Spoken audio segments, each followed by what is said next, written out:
Well, hello there, and this is Auntie, and I am here to do my review on Married at First Sight, Season 10, Episode 3. I Married a Stranger.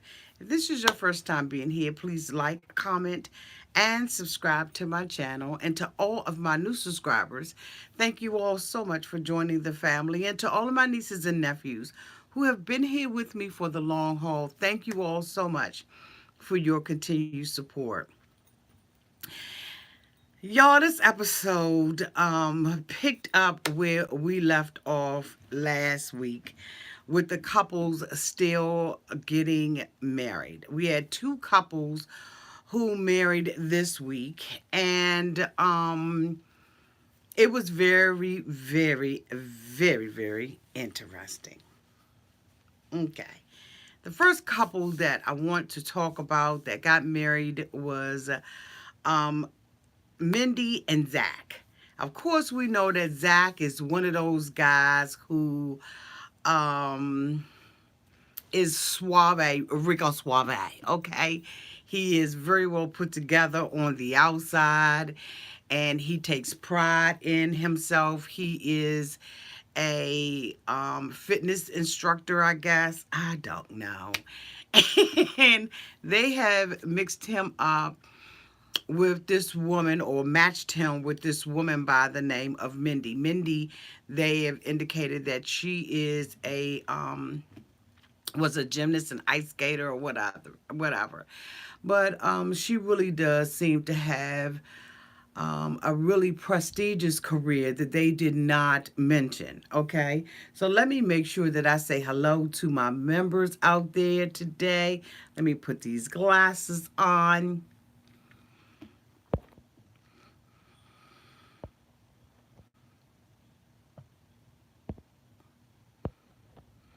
So I want to say hi to Renee. Hello, Queen Star My World. Hi, AMP Brittany. Um, Thank you, Trey Wade. Hello, Boo. Hey, Anna Rose. Hey, Junica. Hey, LJ Keeping Faith. I enjoyed you so much, Junecia. I think it's Junecia. I enjoyed you so much yesterday. I just wanted to let you know, hoping you and your baby are doing fantastic today, okay? Enjoyed you, sweetie. I enjoyed all of you all, okay? But anyway, so, they hooked her up with this gentleman, and, his friends and his family says that he absolutely has a problem with commitment. And so, because he has this problem with commitment, a lot of his friends are skeptical about him. And frankly, so was I. I still am giving him the side eye because I don't know what his end game is. And so we see him with his boys, getting ready, to get married, and they're talking, and, basically he is hoping that he loves this, likes this woman or whatever. And they have on their blue tuxedos and everything. I don't know what's up with the blue tuxedos, but okay. They, so they go downstairs and he gets ready and all of that. His mom comes in and really isn't for this, but she is supporting her son. She is skeptical as well, and says that as a mother. And so, basically, it is what it is out here in them streets. And so he decides that he's going to, go through with this. His mother's like, I'm going to support it. On the other side, we have Mindy, who family has made a decision that they're not supporting this booth at all. Her dad has decided that he is not going to come. And her sister, one of her sisters, went along with the dad and said she wasn't coming either. So she just has this one sister who is supporting her in this experiment of marrying somebody at first sight. And so her sister goes on and on and on and continues to just remind her sister as she's getting ready to, prepared to walk down the aisle of her family not really being there. Thank you so much for joining the family. Thank you so much. Let me put my glasses on real quick so I can see who that is. Thank you so much, Enigmatic Eve. Thank you. Thank you so much for joining the family. Um, and so, she heard her family, wants to go, their way, and they want her to go her way. And, her sister, is again, as I said, continues to remind her. So she reads a text message saying that, the family, the dad reached out and all of this kind of stuff. And I'm just wondering, does she have a missed call or a missed text message in her phone? Maybe perhaps the dad have reached out to her as well. And so as a result of that, she is emotional. She has her girls with her and they're ready to, do this damn thing. And so he comes out and everything, and, they're all at the altar. And when she comes out, he is pleasantly surprised, and so am I, because this is a really thin woman, and I don't know if that's what he likes, really thin women.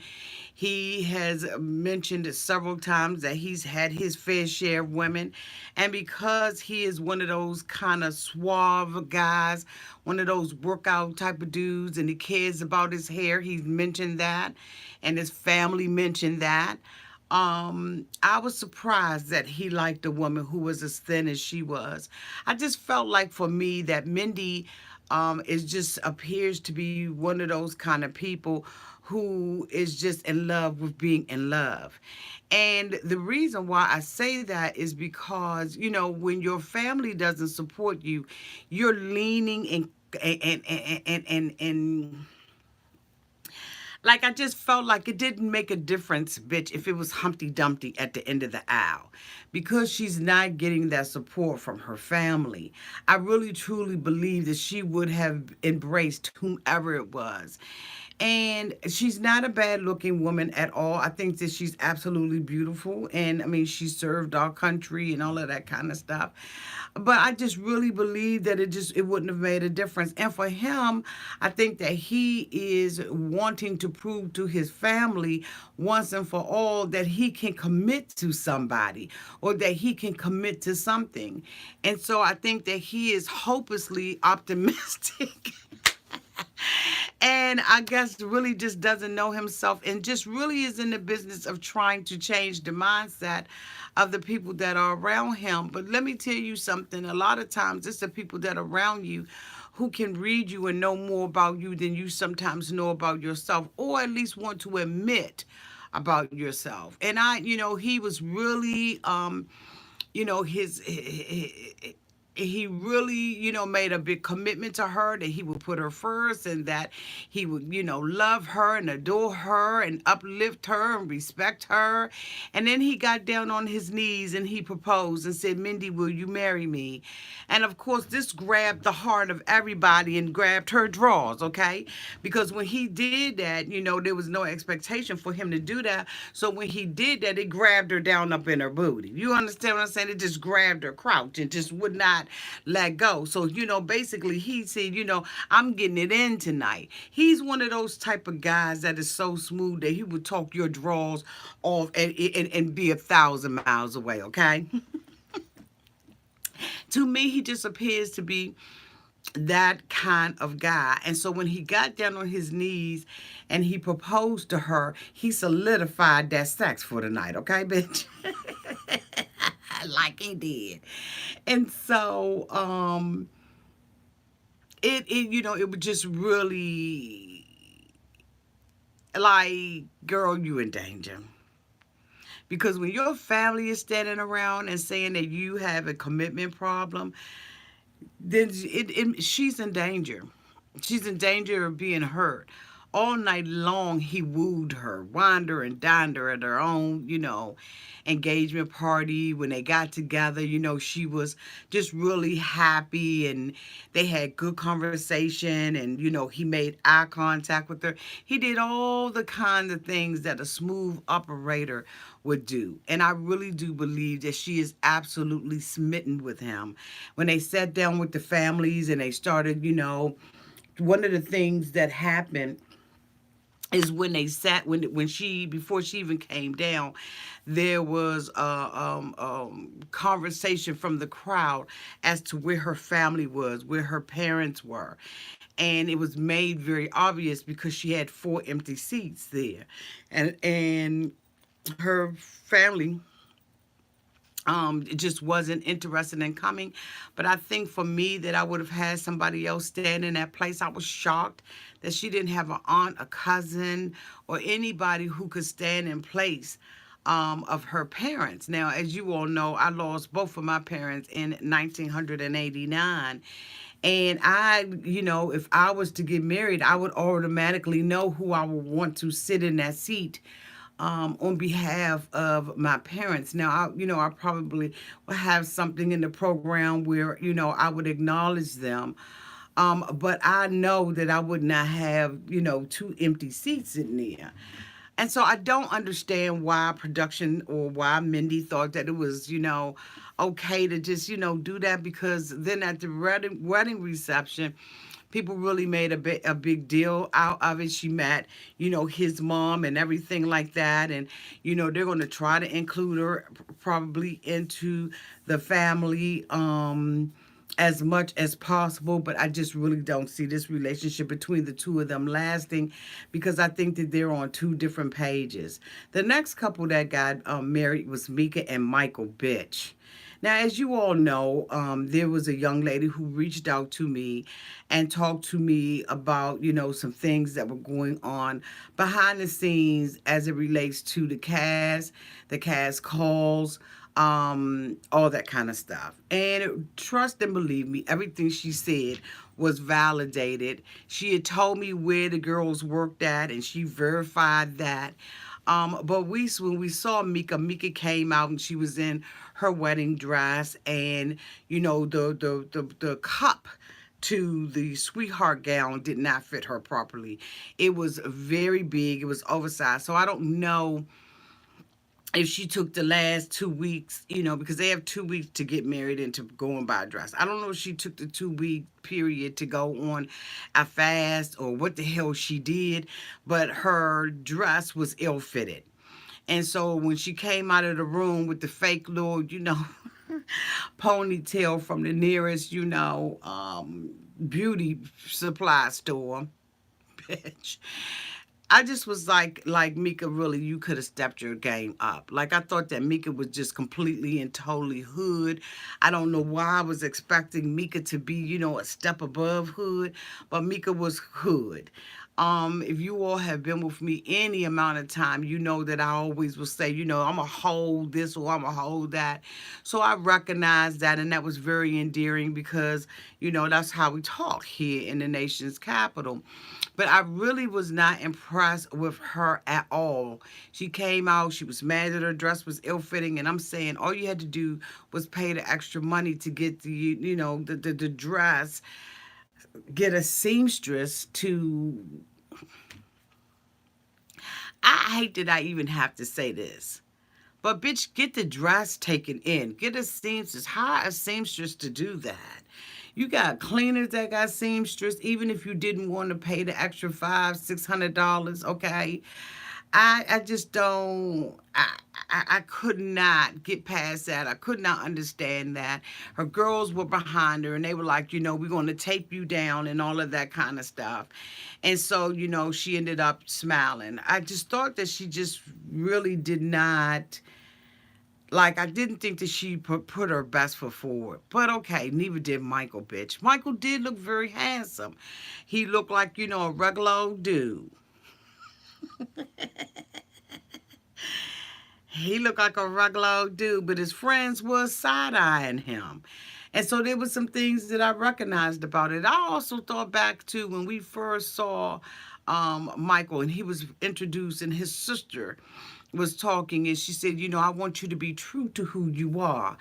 And that little comment that she made really has made me think about some things as it relates to him. He's one of those type of guys that talks a whole lot of stuff, and bitch, he ain't said shit. Okay.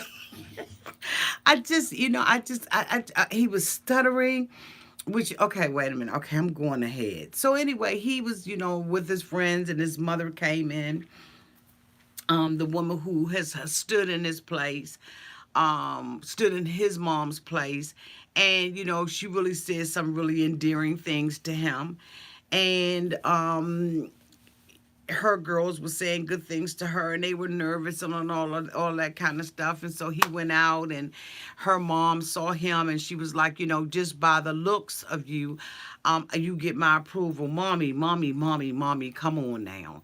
You know good and damn well, mommy, that you cannot judge a book by its cover. And a lot of times when the book cover is beautiful, inside the text of it, and the chapters and the books and the prologue and all of that kind of stuff is a piece of trash. You cannot judge a book by its cover. And she just completely has let her guard down as a mom. Now, I don't know if it was because she was really excited and just ended feeling it, the moment of it all.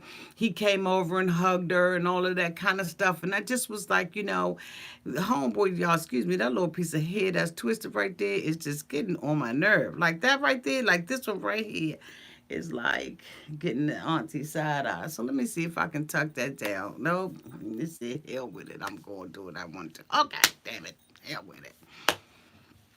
I just don't know if the mother was just really excited or what it was. But I just would not have let my guard down. Like, this is my daughter. This is the oldest child, okay? And so, when she came down the aisle and everything, she was impressed with what she saw with him. And, they said a couple of little, nice little things, like stuff like that I really don't get into, because these are the things that I just want them to get past, bitch. Just get past this wedding stuff, because it's just a whole bunch of hogwash. And so after they said their vows and everything, they went into a private room, and she immediately asked him, what do you do for a living? And so he started saying, I'm an education of an educationer with the education, and I work with education of children and children of education, and the education of the, and I was like, bitch, you was lying. You are lying. Like, I don't know what the hell he does. From my understanding, he's an Uber driver. If you an Uber driver, bitch, just say you drive Uber. You work for a rideshare program. I mean, at least you got a job. But this bitch was stuttering like a mofo, okay? And I just was like, I just cannot understand for me. I cannot understand for the life of me.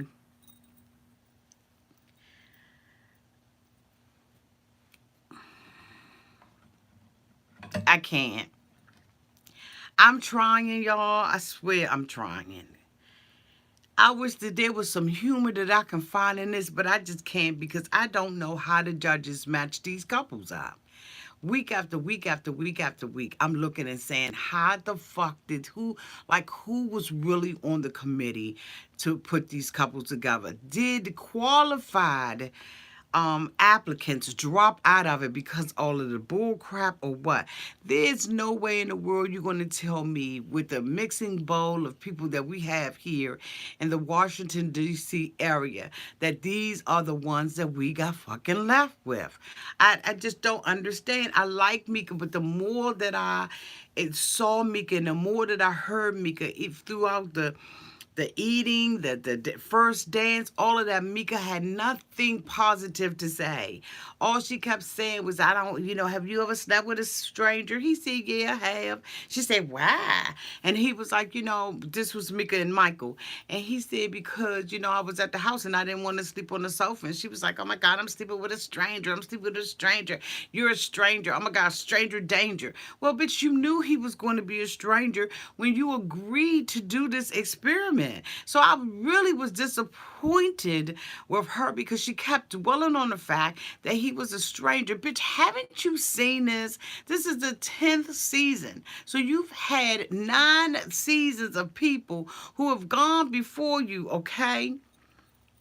And you mean to tell me that the only conversation that you can have with him is that he's a stranger? But here's the kicker to that. After that, they sat down at the table and they talked about children. You know, when do you want to have children? This bitch goes on to say, I want children in a year.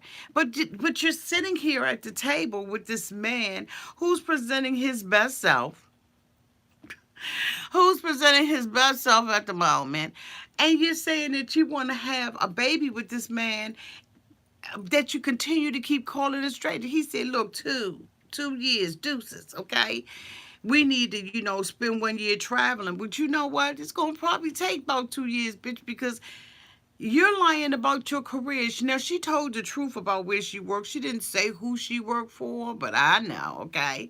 Starts with a,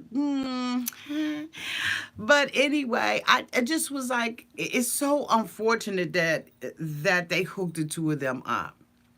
I don't know even if she was attracted to him because I really don't remember her saying much about being attracted to him.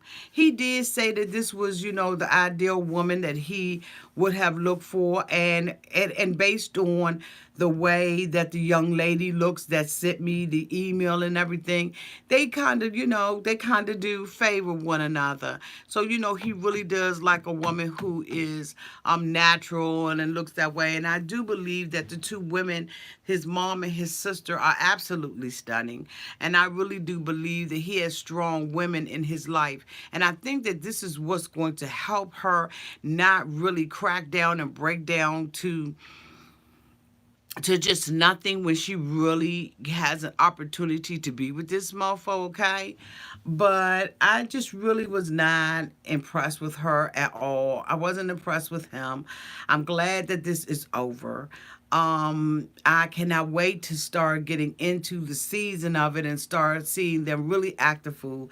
At that time, you will be able to get a detailed a detailed review of what actually happened, and I'll take notes and all of that kind of stuff. But for me, the preliminary, them getting married and deciding whether or not they're going to sleep together and all of that is not important to me. We did get an opportunity to watch the wedding receptions, and I was looking at what's the guy's name? Brandon and what's the child's name? Taylor. And Brandon, when it was time for them to cut the cake, Brandon takes his hand and digs into the top tier of the cake. Now, as you all know, the top tier of the cake is a portion of the cake that you freeze. You put it in the freezer, and on your first year anniversary, you're supposed to eat it. And when he grabbed that cake with his hand and put it up to her mouth, and she was like, oh my God, I've never eaten cake off of somebody's hand. I thought that was just so damn disrespectful. Her parents would, her family would look alike, but God damn. I thought it just was really just uncalled for. I did not think that it was funny at all. And I think that the two of them are so, wanting to be the life of the party, that there's going to be some competition that is going to probably be going on in this particular relationship, because right now they haven't been grounded. And I don't even believe that they're presenting them a version of their best selves. I just think that they just want to outdo each other and who is the wildest and all of that kind of stuff. What I did not like was the fact that Mindy parents, at the reception, Mindy's parents, of course, did not come. And they had the first, the parent dance. And she didn't have anybody to, dance with that represented a mother or a father in her life. And so that really bothered me, because I was thinking to myself, why would you put a spotlight on that? Now, I know that that's something that you typically do, but I would have asked them if we could waive that, just so that I could be okay mentally. But I think that they just want to, I think that when they meet these couples, they make a decision on how they want to present these couples to us as the public. And so they want her to be, to in my opinion, they already want her to look like she is a victim. Now I don't know what is going to happen the rest of the season, but to me it seems like they are painting her already as this poor, poor Mindy, poor victim, to this, fine man who, fucking is going, just a piece of trash. Because when we look at the preview of what's coming up in the season, it appears from the way that they edited that Zach either hit on or had sex with one of her girlfriends. And so, but the thing about it is they've painted her this way. I really truly believe that. That's how I see it. That's how I believe it is. Michael, I just really just believe that he's just gonna be one of them shiftless ass, mofos. I think that Brandon is basically doing this to get camera time, and I think that the only couple that seems like they are really got it together is Jessica and Austin. The thing about it too was when we sat down and we watched Katie and Derek. Katie's friends was really aggressive with Derek. They were telling Derek about how fine he was, and when are they gonna have sex, and the other girlfriend talking about you gonna put your noodle up in her soup and all this all kind of dumb.